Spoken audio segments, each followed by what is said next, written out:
Okay students, so now let us start with the question. आपको ये एक determinant दिया हुआ है, इसे हमें सॉल्व करना है. क्लियर? अब हमें पता है now this is a determinant. कितने ऑर्डर के है ये? सेकेंड ऑर्डर का डिटर्मिनेंट है. तो हम इसको सॉल्व करेंगे. वर्किंग रूल क्या है? 2 into 1 माइनस 3 into माइनस 4. ठीक है? 2 into 1 minus 3 into minus 4. So this is equal to, ये कितना बन गया? minus 12 plus 12. This is equal to 40. So this is the answer. Next question is, given that the value of this determinant equal to 8 and we have to solve this equation for x. अब left hand side में आपके पास एक determinant है, हमें इसको solve करना है. Now the rule is 5 into 4 minus x into minus 3. This is equal to 8. तो कितना हो गया? 20 plus 3x equal to 8. So 3x equal to 8 minus 20. This is equal to minus 12. x equal to minus 12 by 3 equal to 4. So the answer is x equal to minus 4. Next question is, ये आपको एक equation दी हुई है, इसको हमें x के लिए solve करना है. तो लेफ्ट हैंड साइड के डिटर्मिनेंट को सॉल्व करते हैं.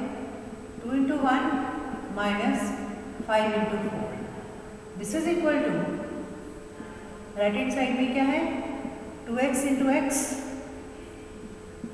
minus 6 into 4. Here, so this is equal to 2 minus 20 equal to 2x square minus 24. So we have minus 18. This is equal to 2x square minus 24. So here 2x square equal to minus 18 plus 24. So we have 2x square equal to 6. So x square equal to 6 by 2. This is equal to 3. Then x equal to plus minus root 3. This is the answer. Next question is, in this determinant हमें पहले तो minor और cofactor निकालने हैं सभी, and then उसके बाद हमें डिटर्मिनेंट की वैल्यू निकालनी है. तो हम पहले एक हेडिंग बना लेते हैं. हम क्या निकाल रहे हैं? माइनस निकाल रहे हैं. क्लियर? तो फर्स्ट आपका माइनर है, इसको हम जल्दी स्मॉल लेटर से ही रिप्रेजेंट करते हैं. इसको लिख ही लेते हैं ऐसे. सो माइनर ऑफ A11, यानी कि जो इस पोजीशन पे जो एलिमेंट है जो कि 1 के इक्वल है. This is equal to determinant of -1 to 5 2. अब ये कैसे लिखा? ये जिस 1 की बात हम कर रहे थे, ये जिस रो और जिस कॉलम में है उसे हम रहने देंगे और बाकी लिख देंगे. तो बाकी क्या बचेगा? -1 to 5 2 -2. तो ये आ गया -2 -10 which is equal to -12. Next है minor of A12, first row second column. This is equal to -3. तो ये कितना बना? A12 4 2 3 2 4 2 3 2. This is equal to 4 into 2 minus 3 into 2. तो ये कितना आ गया? ये आ गया आपके पास 8 minus 6. This is equal to 2. Next है माइनर ऑफ A13. जो आपका A13 एलिमेंट है, वो एलिमेंट क्या है हमारा? A13 एलिमेंट है 2. तो इसमें ये आपके कॉलम जाएगी, ये हो जाएगी. क्या बचेगा? 4 minus 1 4 minus 1 3 5. तो this is equal to 5 into 4 minus 3 into minus 1 20 plus 3. तो कितना आ गया? 23. तो इस तरह से आप सभी एलिमेंट्स के माइनर निकाल लेंगे. क्या करना है? जो जो एलिमेंट जिस पोजीशन पे है वहाँ पर उस रो उस कॉलम को आपने रहने देना है, लीव कर देना है, और बाकी सभी को लिख के उनका आप डिटर्मिनेंट निकाल लेंगे. ठीक है? तो आप क्वेश्चन कंप्लीट कर लेना. अब हम जैसे आपने माइनर निकाला है, मैं इसी में करेक्शन कर रही हूँ, इसी में मैं अब कोफैक्टर निकालने जाऊँगा। ठीक है, तो ये आपके आ गए माइनस। नाउ अब मैं इस हेडिंग को चेंज कर देती हूँ और इसको मैं लिख रही हूँ कोफैक्टर। ठीक है, तो अब हम इन्हीं एलिमेंट्स का कोफैक्टर निकालेंगे। आपने क्या करना है, जब आप कोफैक्टर निकालेंगे तो ये आपका सेम आएगा। आप इसको मल्टीप्लाई करेंगे -1 रेज़ टू द पावर, ये जो इनकी पोजीशन है 1 + 1। ठीक है, तो ये कितना बन गया, ये तो आपका -1 स्क्वायर हो गया, प्लस हो गया, तो एज इट इज रहेगा। नेक्स्ट इसको आप मल्टीप्लाई करेंगे -1 रेज़ टू द पावर 1 + 2 से, तो ये -1 रेज़ टू द पावर 3 हो गया, यानी कि नेगेटिव वैल्यू आ गई। तो यहाँ पर आपके पास माइनस साइन आ जाएगा, यहाँ पर आपके पास माइनस साइन आ जाएगा, और ये आंसर जो है आपका 2 की जगह क्या हो जाएगा -2। नेक्स्ट ए बनते -1 रेज़ टू द पावर 1 + 3, यानी कि पॉजिटिव ही वैल्यू हो गई, और यानी कि पॉजिटिव वैल्यू हो गई तो प्लस साइन होगा, यहाँ पर कोई भी फर्क नहीं पड़ेगा, तो यही आपका कोफैक्टर हो जाएगा। तो this is the way that we can find out cofactor of each element. ठीक है, तो here that is only just a correction या a modification in the minor of the element.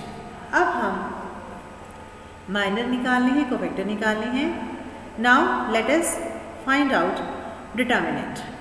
तो अब डिटर्मिनेंट निकालने का मैंने आपको लास्ट लेक्चर में एक वे बताया था कि जब आप किसी भी रो या किसी भी कॉलम से आप एक्सपेंड कर सकते हैं, तो हमने ये जो माइनस और कोफैक्टर निकाले हैं, ये आपने देखो आप A11 1 to 1, ये हमने फर्स्ट रो के एलिमेंट निकाले हैं। तो let us expand this determinant by first row. ठीक है, तो जब आप इसको फर्स्ट रो से एक्सपेंड करेंगे, सो एक्सपेंडिंग बाय फर्स्ट रो, तो आप फर्स्ट रो से जब एक्सपेंड करेंगे तो क्या आपका मेथड था, वो जो एलिमेंट है A11 और उसका जो कोफैक्टर है, जो कोफैक्टर होता है उसको आप कैपिटल लेटर से रिप्रेजेंट करते हैं। यह आपका हो गया A12 और यह आपका हो गया A13। तो जो आपका डिटर्मिनेंट है वो क्या आएगा, A11 capital A11 plus A12 capital A12 plus A13 capital A13। अब आप वैल्यू डाल सकते हैं, ये 1 है और इसकी वैल्यू आई है -2। नेक्स्ट एलिमेंट है -3 और ये कितना आया है -2। नेक्स्ट एलिमेंट है 2 और ये कितना आया है 23। ठीक है, अब आप इसको सॉल्व कर लीजिए, ये बनेगा -12 प्लस 6 प्लस 46। ठीक है, तो ये कितना बना, ये बना -6, तो this is equal to 40। So this is the answer. So value of this determinant equal to 40, और ये जो आपका मैंने आपको वे बताया है, इस तरह से आप निकाल लेंगे सभी माइनर्स एंड कोफैक्टर्स। अब हमें यहाँ पर इस डिटर्मिनेंट को सॉल्व करना है। ठीक है, तो let us expanding by first row. आप कैसे भी कर सकते हैं, फर्स्ट कॉलम से भी कर सकते हैं। तो चलिए मैं इस क्वेश्चन को एक्सपेंड कर रही हूँ बाय फर्स्ट कॉलम। क्लियर, तो ये आपकी फर्स्ट कॉलम है। तो पहले आपने क्या लिखा 1, आपने इसको मल्टीप्लाई करना है, इसको हम रहने देंगे, क्या बचेगा 6 10 11 38। ठीक है, उसके बाद माइनस साइन, नेक्स्ट एलिमेंट क्या है 2। क्लियर, साइन आपने ध्यान रखना है, ऐसे plus minus plus minus plus minus plus minus plus, कैसे भी आप देख सकते हो, या पहले इनके कोफैक्टर्स निकाल लो, उस तरह से लिख लो, तो यही साइन आएगा। ठीक है, और अगर आप देखें वैसे भी साइन, तो ये अगर आप इस तरह से प्लस माइनस लिखते हो, तो ये A11 है -1 raise to the power 1 + 1 positive हो जाएगा। Positive sign. ये कौन सा है, a21 -1 raise to the power 2 + 1, ये नेगेटिव हो जाएगा तो ये साइन आ जाएगा। अब -2 ये भी रह जाएगा, 3 5 11 13, ठीक है। और उसके बाद फिर है 31 + 31, तो ये कितना बना, +31, 3 5 6 10, ये वैल्यू हमारी आ गई।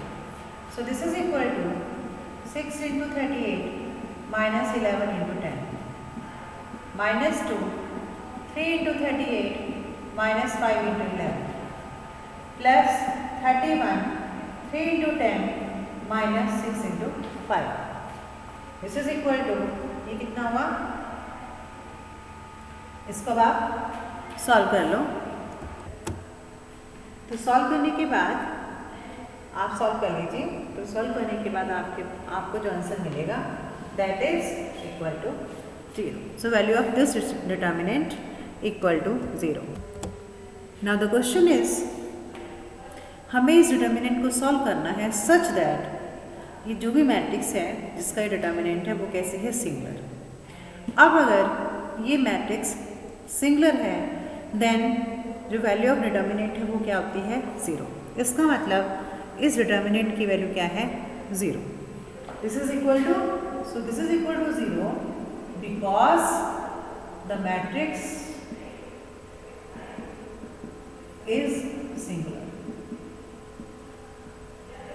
ठीक है। तो इसको सॉल्व कर लीजिए, 4 × 5 - x -2 × x + 1, this is equal to 0, 20 - 4x -2x -2, this is equal to 0, ये बना 18 -6x equal to 0, 6x equal to 18, x equal to 3, this is the answer, ठीक है।